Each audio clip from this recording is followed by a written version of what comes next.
네, 인간은 처음에 지음을 받을 때부터 하나님 앞에서 직분자로 창조함을 받았죠. 그래서 하나님의 뜻을 따라서 이 세상을 잘 다스리고 또 온 세상이 하나님을 찬양하도록 제사장으로서 선지자로서의 역할을 잘 감당했었습니다.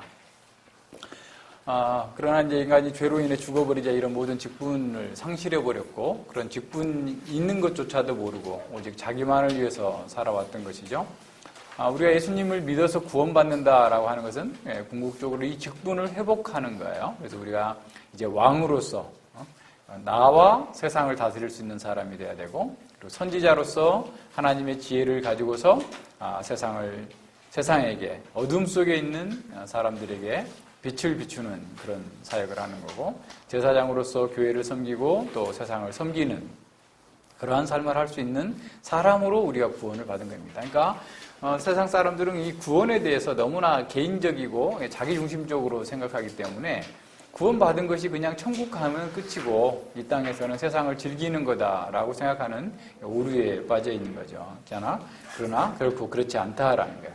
우리가 구원받았다라고 하는 것은 우리의 직분이 회복되었다라고 하는 것을 의미한다라고 했습니다. 그래서 이 직분을 잘 수행하는 것, 이것이 우리에게 주어진 첫 번째 사명이다라는 사실을 생각해 봐야 됩니다.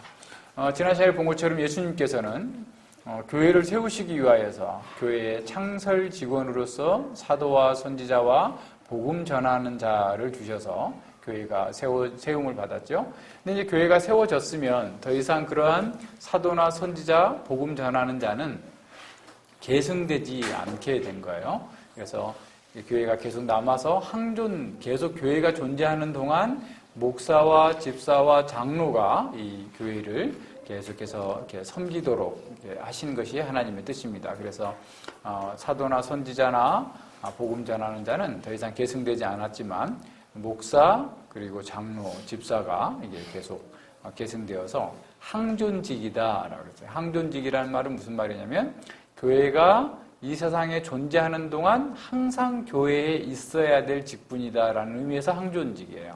근데 이제 한국 교회는 이 항존직이라는 말을 조금 더 오해를 해가지고 한 사람에게 항존한다. 다시 말하면 종신직으로 생각하게 된 거예요.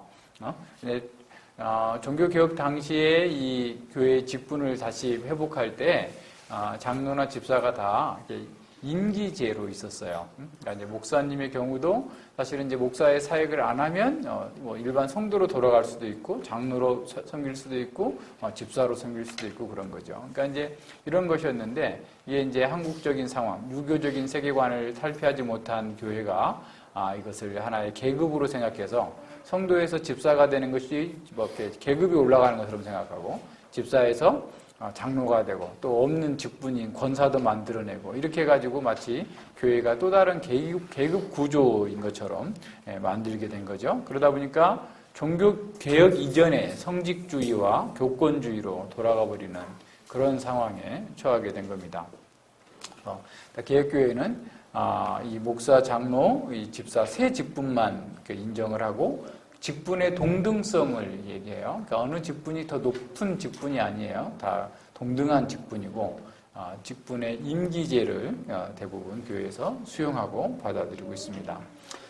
이 교회의 직분은 오직 예수 그리스도께서만 유일한 직분자가 되시고 교회의 직분자들은 그리스도의 직분을 어떻게 보면 위임받아서 그리스도의 직분을 수종드는 자로서의 삶을 살고 있는 거죠. 그래서 성도들이 주의 종, 목사를 주의 종이라고 부르지만 모든 사람들이 다 주의 종이에요.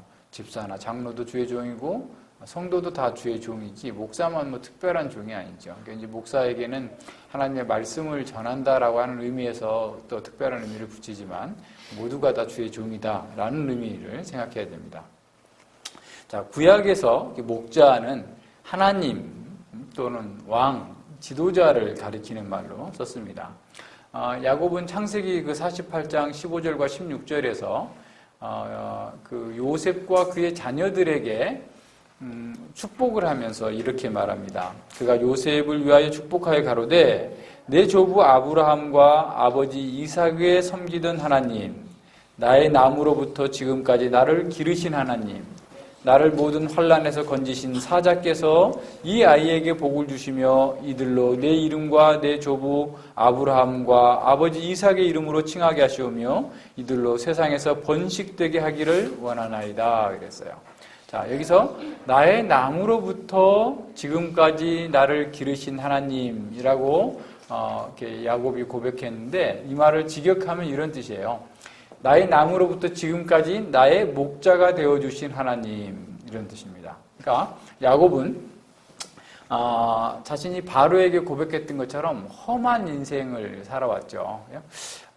형과의 장자권 싸움에서 형으로부터 에서에게 죽임을 당할 뻔해가지고 바단 아람으로 도망쳐야 됐고, 아내를 얻기 위해서 뼈빠지게 수고를 해야 됐고, 아내들끼리 싸우느라고 정말 어떻게 보면 혼인 생활의 어떤 행복함을, 단란함을 누리지도 못한 그런 삶을 살았고, 또 노년에는 요셉을 중간에 아내 라헬을 잃어버렸고, 사랑하는 아내를 잃어버렸고, 또 요셉을 잃어버려가지고 슬픔 가운데에서 인생을 이렇게 보낼 수밖에 없었고, 또 마지막 말년에는 가나안 땅에 기근이 들어서 애굽으로 내려갈 수밖에 없는 정말 험악한 그런 세월을 살은 거죠. 그래서 이 야곱이 이렇게 나의 나무로부터 지금까지 나의 목자가 되어주신 하나님이라고 고백한 것은, 참으로 하나님께서 자신의 목자가 되어주지 않았다면, 하나님께서 자기 인생 전체를 돌보시지 않았다면 자신은 정말 생존할 수 없었던 존재였습니다 라고 하는 그런 고백이 담겨져 있었던 것이죠. 그리고 심지어는 천사를 보내서 모든 해악에서 구원하신 하나님, 그분이 나의 목자이신 하나님이라고 고백합니다.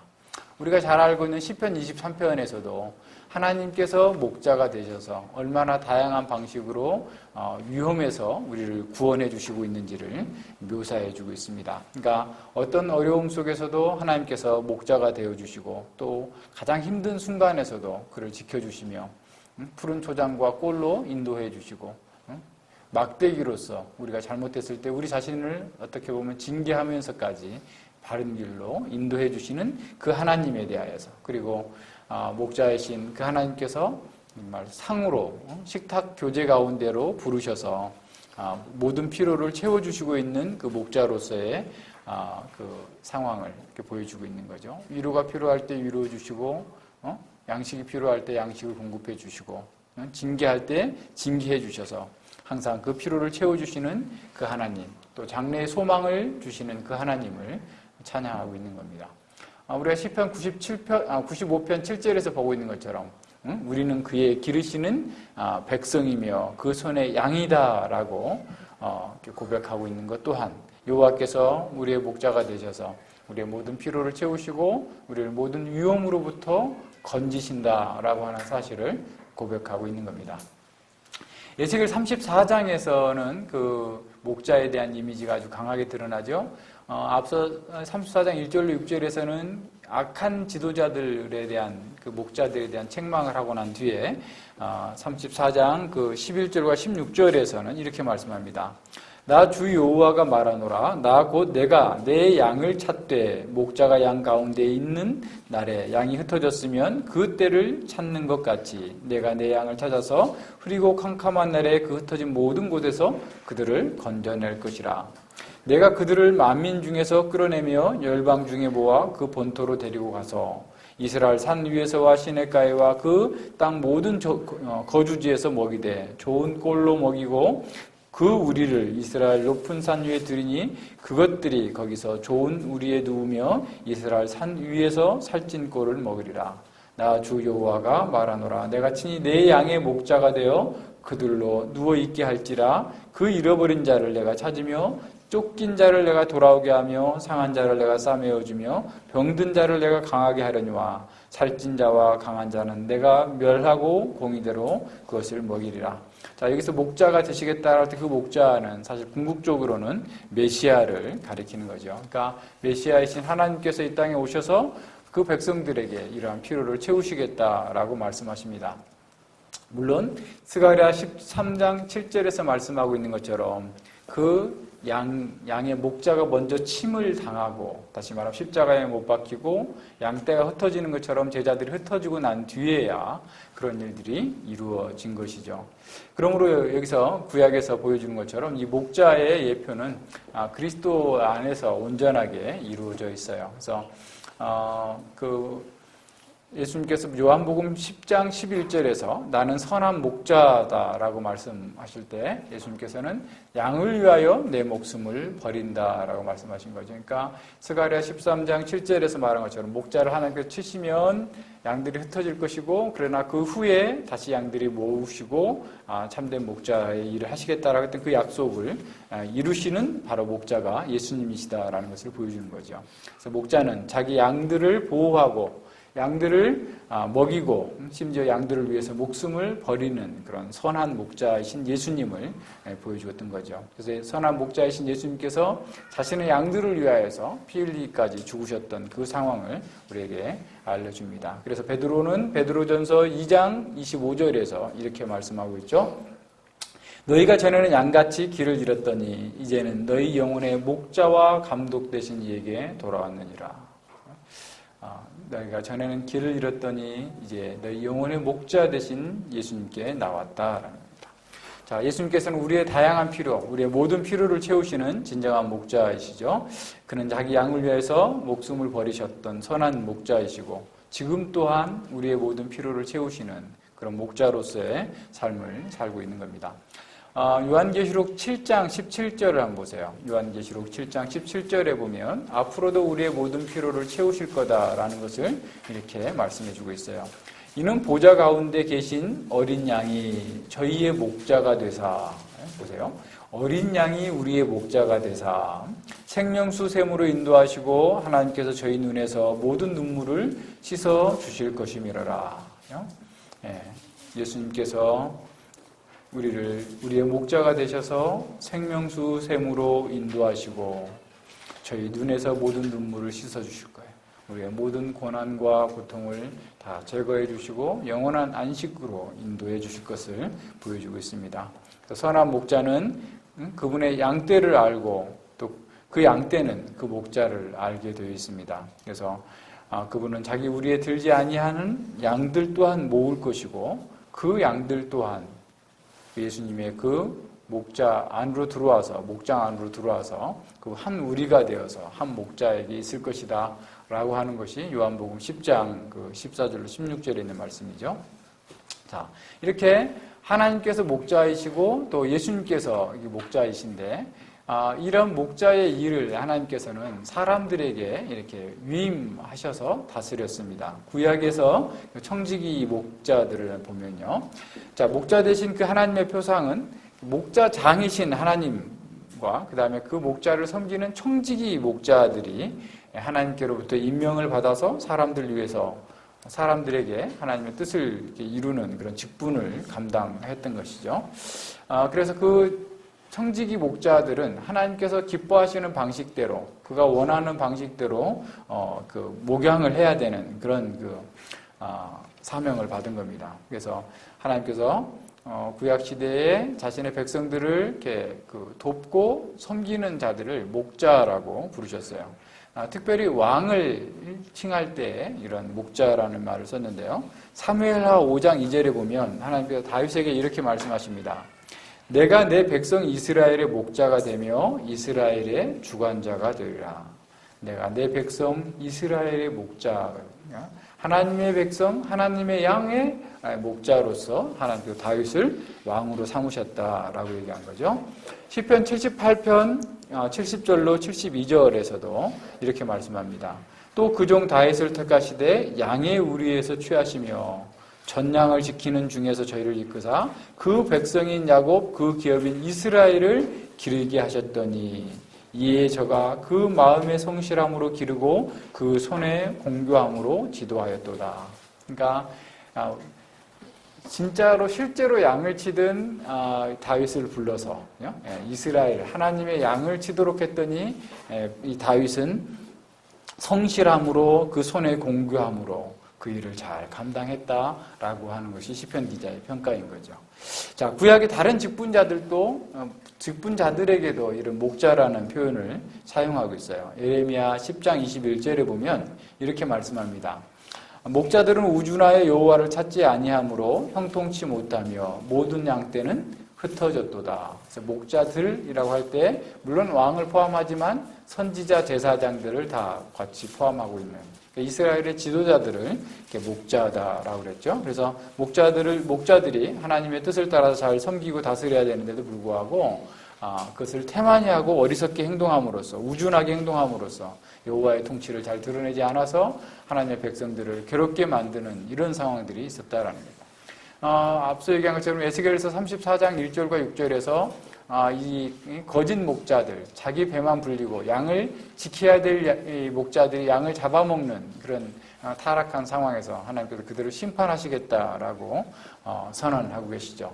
그러니까 이런 청지기 목자들은 정말 하나님의 목자인 것처럼 시편 23편에서 말씀하고 있는 것처럼 그런 하나님의 일을 대행해서 모든 백성들에게 하나님의 말씀과 꼴을 먹이고 또 그들을 보호해야 될 책무가 있음에도 불구하고 오히려 그렇게 하지 못했던 자들에게 하나님께서는 징계하시겠다라고 얘기하는 거죠. 그러니까 하늘의 목자장께서 자신의 양들을 향해서 가지고 있는 사랑과 관심을 가지고 그렇게 양들을 보살피고 했어야만 함에도 불구하고 그것을 하지 못했을 경우에는 심판하시고 징계하시겠다라고 말씀하시는 겁니다. 그래서 그 양들을 그들의 손에서 찾으시겠다라고 선언하시는 거죠. 자, 신약의 목자들 또한 마찬가지입니다. 신약의 교회에도 목자에게 요구하시는 책임의 엄중함이 줄어든 것은 아니다라는 사실을 알아야 됩니다. 그리스도께서 선한 목자이심을 그분을 섬기는 사람은 그분의 양 무리를 향한 사랑과 성실함을 통해서 나타내 보여주셔야 되는 거예요. 그러니까 다윗이 성실한 마음으로 부지런하게 손놀림으로 그 백성들을 지도했던 것처럼 신약의 목자들도 또한 동일한 그런 책임과 위임을 받았다라는 겁니다. 그래서 예수님께서 부르시는 청지기 목자들은 그분의 본을 따라야 되는 거죠. 그래서 예수님께서는 그 자신의 제자들과 또 제자들을 목자라고 말씀하세요. 제자 파송을 하실 때 마태복음 10장 6절에 보면 차라리 이스라엘 집에 잃어버린 양에게로 가라 그렇게 말씀하시죠. 그러니까 이방인에게 가지 말고 차라리 이스라엘의 잃어버린 양에게로 가라. 다시 말해 그 말은 곧 제자들을 이스라엘의 목자로 보내셨다라는 것을 의미하고 있는 거죠. 그러니까 부활하신 그리스도께서는 지금도 자기 양떼를 모으시는 선한 목자로서의 일을 계속하십니다. 물론 지금은 그분의 청지기 목자들을 통해서 그 일을 하시는 거죠. 예수님을 3번씩이나 부인했던 베드로의 직분을 회복하실 때 예수님께서는 베드로에게 3번이나 물으시죠. 내가 나를 사랑하느냐? 네, 그러하오이다. 그런데 뭐라고 말씀하시죠? 내 양을 먹이라. 내가 나를 사랑하느냐? 내 양을 치라. 내가 나를 사랑하느냐? 내 양을 먹이라. 3번씩이나 이렇게 묻습니다. 다시 말하면 베드로의 사역은 목자의 사역이다라는 거예요. 양을 먹이고 치고 보호하는 하나님의 그리스도의 양들을 보호하는 그 일을 하게 됐다라는 거죠. 그래서 베드로는 그런 양무리의 목자로서 회복되어졌습니다.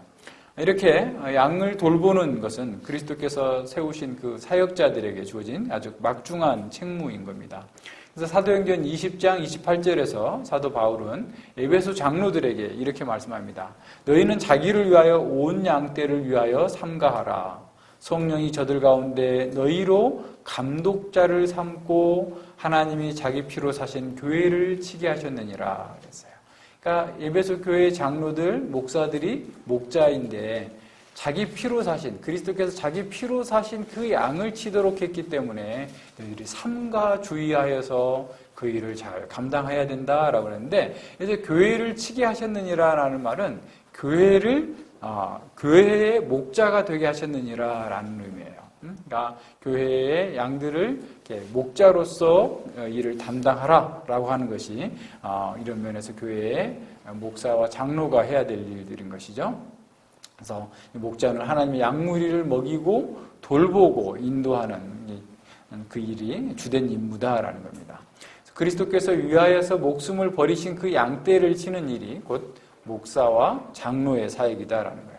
그래서 목사의 사역 모델은 앞서 본 것처럼 요한복음 10장에서 예수님이 선한 목자로서의 그 일을 감당한 것처럼 그 동일하게 성실하게 양들을 위험으로부터 보호하고 풍부한 꼴을 먹이는 것이 목자의 가장 기본적인 일인 것이죠. 자, 그것이 바로 지금 여기 에베소 4장 11절에서 말하고 있는 바로 목사와 사실은 목자와 교사예요. 그러니까 우리 말로는 목사와 번역을 했는데 목자와 교사죠. 그래서 포이멘이라는 게 목자입니다. 그러니까 양을 치는 목자를 가리키는 거죠. 그래서 어떤 사람들은 여기서 나오는 목자와 교사가 별도의 사람이다. 그러니까 교회에 목자라는 직분이 있고 그리고 교사라는 직분이 있다라고 이렇게 해석하기도 하는데 그 해석도 물론 그렇게 가능할 수는 있어요. 그래서 어떤 사람은 신학교 교수가 이렇게 교사의 사역이다 이렇게 얘기하기도 하고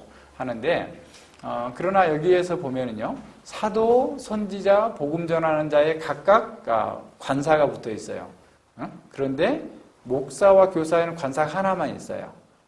그리고 목사와라고 할 때, 목사와 교사라고 할 때 그 와라는 그게 헬라어로 카이라고 하는 접속사가 사용되어 있는데 이 카이라고 하는 접속사는 등위 접속사, 목사와 교사 이렇게 할 수도 있지만 설명적 접속사, 즉 목자 곧 교사라는 의미로 해석하는 것이 맞습니다. 왜냐하면 그래야만 이 관사가 하나가 붙어 있고 그리고 목자가 하는 일은 곧 교사의 일이다 라고 하는 거예요. 그래서 이제 우리말로 목사라고 했을 때 목양할 때 목자에다가 교사할 때 사자를 넣어서 목사가 된 거예요. 무슨 말인지 아시겠어요? 그러니까 목자와 교사였는데 그것을 해서 목사. 그래서 목사의 주된 임무는 가르치는 일이다 라고 해서 목사 곧 교사 이런 의미로 목사인 거죠. 한 직분으로 보는 것이 맞습니다. 그렇다면 목사는 가르침과 또 양들을 보호하고 다스리는 그 일을 통해서 그리스도의 그 위임된 청지기로서의 사역을 하는 사람임을 알 수가 있습니다. 그래서 특별히 가르치는 일로 본다면 그리스도의 선지자 사역을 감당하는 것이죠. 장로의 일이라면 이제 그리스도의 왕적인 일. 그래서 목사는 장로이면서 교사인 거예요. 가르치는 교사, 가르치는 장로인 것이죠. 그래서 목사는 그리스도의 양무리에게 말씀을 가르치는 그런 종이다라고 보면 됩니다. 그래서 그렇지만 그 종이라는 것이 사람의 종이 아니라 그리스도의 종이고 교회를 위한 종이다라는 사실을 기억해야 됩니다. 그래서 바울은 고린도 교회에게 이렇게 말씀하죠.